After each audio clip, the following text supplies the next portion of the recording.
What's up, you beautiful Redditors? Hope you're having a fantastic Sunday. Welcome to the RNEWS Evening Show. And let's just jump into it.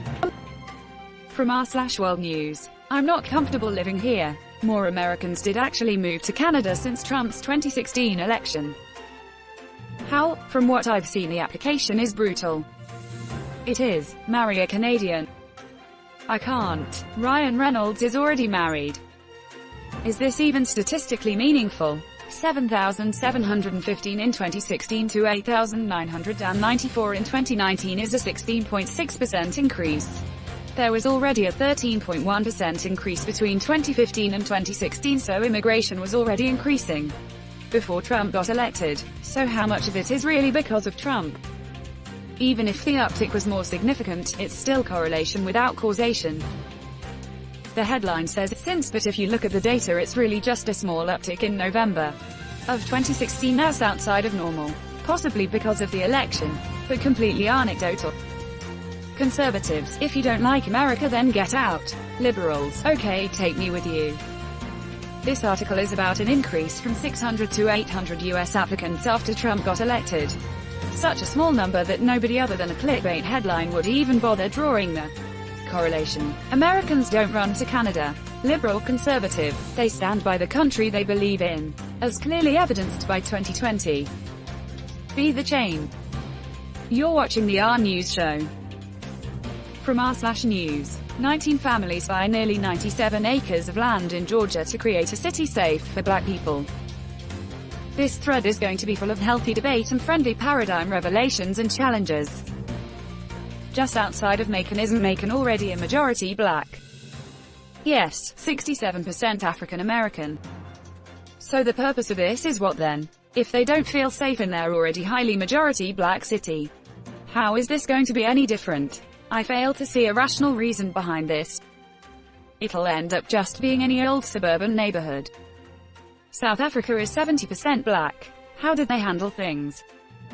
Just because the place they come from is majority black doesn't mean they don't have policing issues or similar. By that logic, all major cities with minority-majority areas should be perfectly fine. So a reservation? Lol, 2020 is just getting crazier. Segregation, the circle of life. Guys, maybe I just drank too much of the nuanced juice, but I think there's a bit of a difference between government-mandated, you stay over there and don't mix with us, and voluntary, we'd like to hang out in our own group. Just because my house has walls and a lock on the door doesn't make it the same as a jail cell. Would you be as generous with a group of white people doing the same thing? Broadly gestures at America. You're watching the RNEWS show. From r/Politics. Why WWE Hall of Famer Mick Foley says he had to speak out about Trump.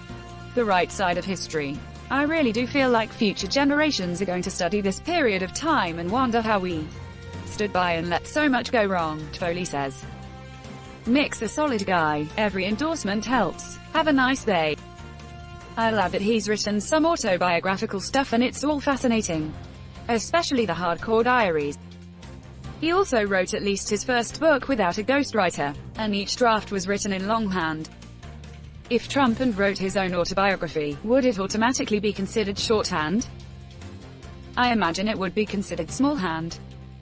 If only they'd gone with the obvious headline, mankind to vote against Trump. Foley, 55, says he'll be voting for Trump's rival Joe Biden on November 3, but he first wants to warn his fans about what he sees as a legitimate danger if Trump is re-elected. For the first time in his life, Foley identifies danger and walks away. You're watching the RNEWS show. From r/Politics. Downright criminal. Leaked emails reveal effort by Trump aides to censor and alter CDC COVID reports behind closed doors. That was obvious when reporting was diverted to the White House admin instead of CDC. It is crystal clear. There is no other reason to alter that communication channel. There's plenty of excuses, reasons, lack of Sharpies, for one. Not only that, the data becomes super suspicious on July 16th. The date of transfer, number of new cases is experiencing a sharp rise but then suddenly plateaus.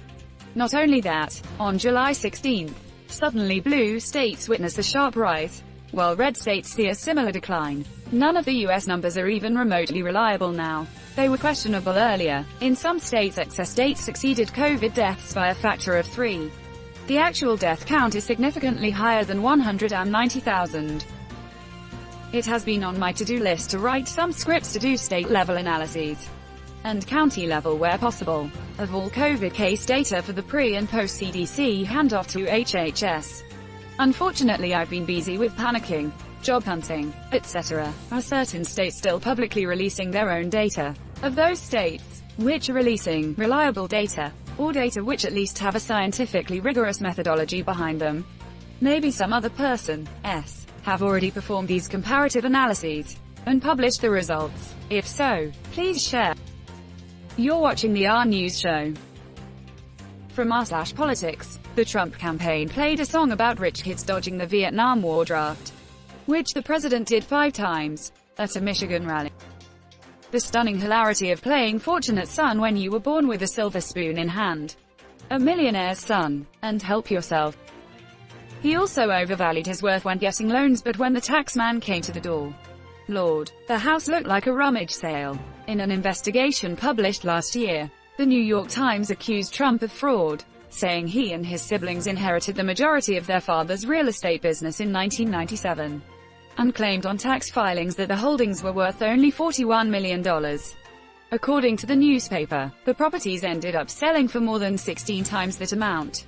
By undervaluing them, the Trump family reportedly avoided hundreds of millions in taxes. www.forbes.com. To be fair, he probably doesn't think too much about the lyrics and what they mean. He's not the sharpest crayon in the box. And the sharpener on the back of his box has a tip of a crayon broken off stuck in it, rendering it entirely useless forever. In December 2018, the New York Times reported that a foot doctor may have falsely diagnosed Trump with bone spurs to avoid the Vietnam War as a favor to Trump's father and the doctor's landlord, Fred Trump. Hey military friends, I think I found our loser and sucker. Irony is lost on the stupid. You're watching the RNEWS show. From r/politics, Jaime Harrison is ready to end Lindsey Graham's career in Congress. We are ready to. South Carolina first. Check here to ensure you're registered to vote or to update your registration. The deadline to register to vote in person on November 3 is 5 p.m. October 2, and the deadline to register to vote online or by fax or email is midnight October 4. The deadline to register to vote by mail for the general election is October 5. Who can vote absentee? Current law provides 18 reasons a person can vote absentee, including age, disability and being a member of the armed forces. General voting info: voter registration in person, find polling location, absentee ballot request. Ballot tracker: become a poll worker to help work the polls and process ballots. Help build up our Work the Polls USA.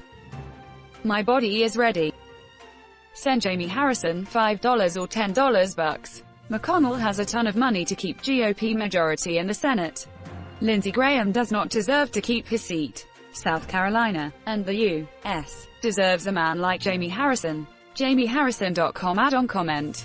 Thank you. Book recommendation: Unrig, How to Fix Our Broken Democracy, written by Daniel G. Newman. All the enthusiasm for Jaime is so heartening. Tears of joy. Frick yeah, the Senate is looking increasingly winnable.